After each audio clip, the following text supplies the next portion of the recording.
Okay, I want to give you a Libyan timeline because, as I said before, there were about 28 dynastic periods in Africa. The greatest was, most scholars agree, 18th, 19th dynasty.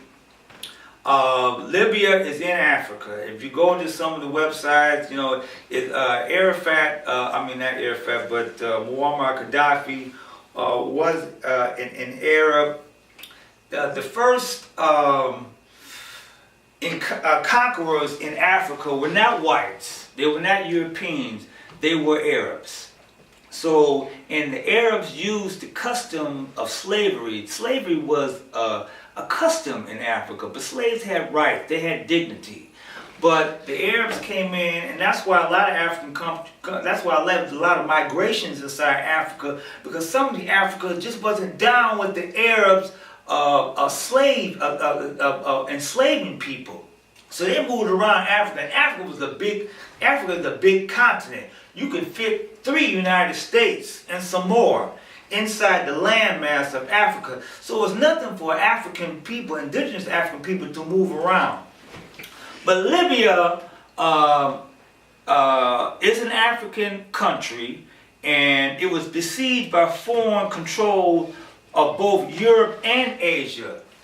But this is after the great dynastic period. Libya existed, there were Libyan dynasties, the 22nd and the 23rd dynasties. And I was looking up my dynasties, and I can't even go to the 23rd, 22nd, and 23rd dynasties, but they were between the years of 945 down to 730 BC. That was the Libyan dynasty.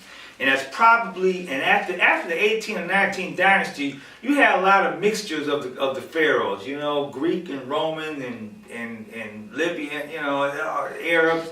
And so you had a bastardization of that pure African genetic line.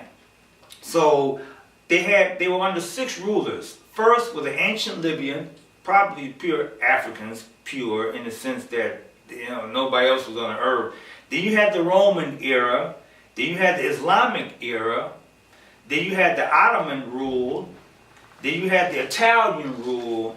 And then you had the modern rule. That is migration. That is geography. That's politics. That's people searching for food. That's people who are trying to survive.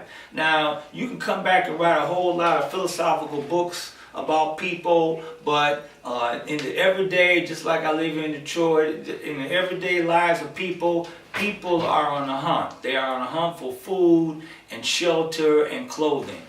So these rules, that's what it is. It is people, but they're finding life outside of Europe and outside of Asia. That somehow it is interesting how God so created the world that big sun hits the equator, causing it to spin, producing greenery and life and minerals and metals that sustain all of the world. And so here you have this vibrant Libya under these foreign rules. The Greek historian Herodotus, he was the first Greek historian, said Libya was composed, first Roman historian, Greek historian, he was an historian, I think he was the first Greek historian, said that Libya was comprised of 2 peoples, Libyans in the north and Egyptians in the south. That would be, but it's all Africa.